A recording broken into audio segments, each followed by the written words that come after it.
guys, welcome to the Twin Hearts. இன்னைக்கு என்ன வீடியோனா highlighting concealer வச்சு நம்ம ஃபுல் ஃபேஸ் மேக்கப் பண்ண போறோம். எப்படி பண்ணலாம்னு பார்க்கலாமா?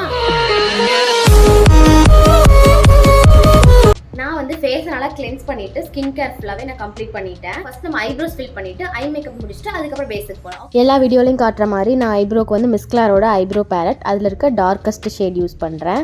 எனக்கு ஐப்ரோஸ் வந்து நேச்சுரலாவே கொஞ்சம் டார்க்கா இருக்கனால எனக்கு டார்க்காவே மெயின்டைன் பண்றது பிடிக்கும். நெக்ஸ்ட் கலர் கரெக்ஷனுக்கு நான் ஆரஞ்சு கரெக்டர் யூஸ் பண்றேன். என்னோட அண்டர் ஐ பிக்மெண்டேஷன், அதுக்கப்புறம் வாயை சுற்றி இருக்க பிக்மெண்டேஷன், நெத்தியில், கன்னத்தில் அந்த மாதிரி குட்டி குட்டி பிக்மெண்டேஷன்ஸ் எல்லாம் லைட்டாக ப்ராடக்டை பில்ட் பண்ணி ப்ரஷ்ஷை வச்சு நல்லா நான் பிளெண்ட் பண்ணுறேன். ப்ரஷ் வச்சு பிளெண்ட் பண்ணும்போது கொஞ்சம் ஃபுல் கவரேஜ் கிடைக்கும். நீங்கள் ஃபிங்கர்ஸையும் யூஸ் பண்ணிக்கலாம் ஆர் ஸ்பஞ்சஸும் யூஸ் பண்ணிக்கலாம். நெக்ஸ்ட் ஐஸுக்கு மெப்ளினோட கன்சீலர் யூஸ் பண்ணி நான் ஒரு சின்ன பேஸ் க்ரியேட் பண்ணிக்கிறேன். பவுடர்லாம் எதுவுமே தேவையில்லை. இந்த லைட்டர் ஷேட் ஐ ஷேடோ நம்ம எதுக்குமே யூஸ் பண்ண போகிறதில்ல. அதனால நம்ம இந்த மாதிரி செட்டிங்க்கு கூட யூஸ் பண்ணிக்கலாம். இப்போ வந்துட்டு நான் ஒரு ஆரஞ்சு கலர் ஐ ஷேடோ எடுத்துட்டு என்னோட க்ரீஸ் லைனுக்கு மேலே கொடுத்துக்கிறேன். ஒரு டிரான்சிஷன் ஷேடாக கொடுத்துக்கிறேன். எந்த அளவுக்கு பிளெண்ட் பண்ணுறேன்னு பாருங்கள். இந்த அளவுக்கு பிளெண்ட் பண்ண தான் வந்து ஐ ஷேடோ வந்து நல்லா நம்ம ஸ்கின்னாக போய் நல்லா மர்ஜ் ஆகும். இந்த அளவுக்கு நான் ஒரு டிரான்சிஷன் ஷேட் வந்து இப்போ நான் கொடுத்துக்கிட்டேன்.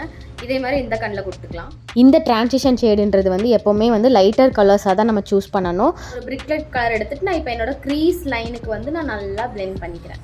அவுட்டர் கார்னர்ஸ்லேயும் நல்லா கொடுத்து பிளெண்ட் பண்ணிக்கிறேன். ஐ ஷேடோ நல்லா பிளெண்ட் பண்ண தான் வந்துட்டு ரொம்ப ஃப்ளாலெஸ்ஸான ஒரு லுக் கொடுக்கும். காப்பர் கலர் ஷிம்மர் ஷேட் எடுத்து நான் என்னோட ஐலைட்ஸோட சென்டரில் கொடுத்துக்கிறேன். நெக்ஸ்ட் நான் ஐலைனருக்கு காஜலை வச்சு லைன் பண்ணிவிட்டு அது பின்னாடி இருக்க ஸ்மஜரை வச்சு நல்லா ஸ்மச் பண்ணி விட்டுக்கிட்டேன். இந்த மாதிரி லுக் வந்து ஐலைனரே யூஸ் பண்ண தெரியாதவங்க கூட ஈஸியாக க்ரியேட் பண்ண முடியும்.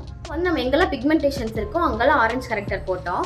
இப்போ நம்ம ஃபவுண்டேஷன்ஸ்லாம் எதுவுமே யூஸ் பண்ணாமல் இது ஹைட் பண்ணுறதுக்கு எதுவும் டார்க்கர் ஷேட் கன்சீலர்ஸ் வந்து எதுவுமே யூஸ் பண்ணாமல் இந்த ஹைலைட்டிங் கன்சீலர் வந்து நான் எடுத்துக்கிறேன். இது வந்து மேப்ளினோட இன்ஸ்டன்ட் ஏஜ் ரிவைண்ட் கன்சீலர். இதுதான் வந்து நான் என்னோட ஐ மேலே ஐயோட ப்ரிப்பிங்க்கும் வந்து நான் யூஸ் பண்ணேன் ஆரஞ்சு கரெக்டர் மேலே. அதே தான் வந்துட்டு இப்போ நம்ம ஸ்கின் மேலேயும் வந்து நம்ம யூஸ் பண்ண போகிறோம். வேற இதை தவிர நம்ம எந்த பேஸுமே நம்ம யூஸ் பண்ண போகிறது இல்லை. எப்படி சூஸ் பண்ணோம் அப்படின்னா உங்களோட ஷேடுக்கு 1 or 2 ஷேட்ஸ் வந்து பிரைட்டர் ஷேட் வந்து இங்கெல்லாம் வந்து நான் ஹைலைட்டிங் கன்சீலர் வந்து அப்ளை பண்ணுவோனோ அங்கெல்லாம் வந்து நான் இதை இப்போ யூஸ் பண்ணிக்க போகிறேன். என்னோட அண்டர் ஐ ஏரியாவில்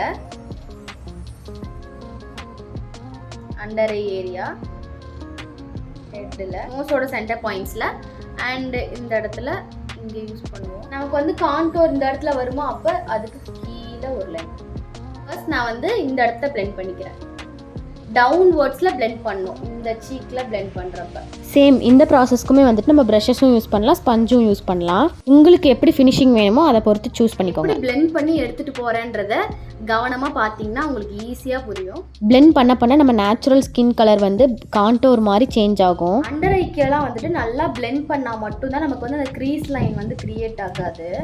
இப்போ நான் கன்சீலர் போட்டு நல்லா பிளெண்ட் பண்ணிட்டேன். இப்போ பேஸ் வந்து இந்த மாதிரி தான் இருக்குது. பேஸை நம்ம பவுடர் வச்சு செட் பண்ணிடலாம். இந்த இடத்துல நான் பேக்கிங் எதுவுமே பண்ணல. நான் லைட்டாக பவுடர் எடுத்துட்டு நான் செட் தான் பண்ணுறேன். எங்கே வந்து ரொம்ப ஸ்வெட் ஆகுமோ அங்கெல்லாம் வந்து நல்லா பவுடர் வச்சு செட் பண்ணிக்கோங்க.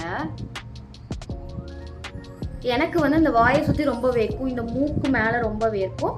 அங்கெல்லாம் வந்து மேக்ஸிமம் க்ரீம் ப்ராடக்ட்ஸை அங்கே குறைச்சிட்டு பவுடர் வந்து நல்லா செட் பண்ணிக்கணும். அப்போ தான் வந்து அங்கே ஸ்வெட்டை கண்ட்ரோல். இவ்வளோ பவுடர் போடுறமே பேய் மாதிரி இருக்குமே, பவுடர் மூஞ்சி மாதிரி இருக்குமே அப்படின்னு யோசிக்காதீங்க. கொஞ்ச நேரம் ஆச்சு அப்படின்னா வந்து டஸ்ட் ஆஃப் ஆயிரும் அந்த பவுடர் ஃபுல்லாகவே. இது வந்து நம்ம நார்மலாக யூஸ் பண்ணுற பவுடர் மாதிரி இந்த டிரான்ஸ்லூசன்ட் பவுடர் வந்து இருக்காது. இதோட பார்ட்டிகிள்ஸ் எல்லாமே ரொம்ப ஃபைனாக இருக்கும். காற்றுல வந்து அதனால ஈஸியாக வந்து பறந்துடும். அதனால கொஞ்ச நேரம் ஆச்சுன்னா உங்களுக்கு வந்து அப்படி ஸ்கின்னாக வந்து நல்லா பிளெண்ட் ஆகி நீங்கள் பவுடர் போட்டிருக்கீங்கன்னே தெரியாது. இப்போ வந்து நம்ம ஃபுல்லாக பிளெண்ட் பண்ணதுக்கப்புறம் ஃபேஸ் ரொம்ப பிளண்ட்டாக இருக்கும். அதுக்காக நம்ம ஒரு ஷேப் கொடுக்கறதுக்கு கான்டோர் யூஸ் பண்ணிக்கிறேன். நோஸை நல்லா கான்டோர் பண்ணிக்கிறேன். அதுக்கப்புறம் சீக்கு, சின்னு, நெக்ஸ்ட் ப்ளஷ் போட்டுக்கிறேன். போட்டுக்கலாம். ஹைலைட்டிங் வந்து எப்போவுமே நம்ம ஃபேஸோட ஹை பாயிண்ட்ஸில் யூஸ் பண்ணோம். ஏதாச்சும் போர்ஸ் இருந்தால் அது மேலே யூஸ் பண்ணக்கூடாது. அதை ஹைலைட் பண்ணி காட்டும். வந்து ஸ்விஸ் பியூட்டியோட bold matte lip liner shade வந்து டார்க் சாக்லேட் யூஸ் பண்ணுறேன். நம்பர் 12. லிப் லைனர்ஸ் யூஸ் பண்ணி லிப்ஸ்டிக் போடும்போது இன்னும் நமக்கு லிப்ஸ் வந்து டிஃபைன்டாக தெரியும். லிப்ஸ்டிக் மூவும் ஆகாது. லிப்ஸ்டிக்கு மார்ஸோட மூஸ் மேட் லிப்ஸ்டிக் யூஸ் பண்ணுறேன். ஷேட் வந்து வின்னர் உமன் நம்பர் 10. லிப்போட சென்டர்லாட்ட வச்சுக்கலாம். என்னோட ஃபிங்கர்ஸ் யூஸ் பண்ணி நான் அதை நல்லா வந்து லைனர் கூட நல்லா ஸ்மச் பண்ணி விடுறேன். அவ்வளோதான், லிப்ஸ்டிக் போட்டாச்சு. இதுதான் ஃபைனல் லுக். குட்டி டிரான்சிஷன் போட்டுடலாமா? நான் ஒரு பிரைடல் மேக்கப் ஆர்டிஸ்ட். உங்களோட பிக் டேக்கு நான் வந்து மேக்கப் பண்ணணும்னு நினச்சிங்க அப்படின்னா மேலே தெரியுற இன்ஸ்டாகிராம் பேஜை ஃபாலோ பண்ணிவிட்டு எனக்கு டிஎம் பண்ணுங்கள். இந்த மேக்கப் லுக் எப்படி இருக்குன்றத கண்டிப்பாக கமெண்ட்டில் சொல்லுங்கள். இந்த மாதிரி நிறைய வீடியோஸ் பார்க்கணும் அப்படின்னா நம்ம சேனல் சப்ஸ்கிரைப் பண்ணி வச்சுக்கோங்க. தேங்க்யூ ஃபார் வாட்சிங். பை.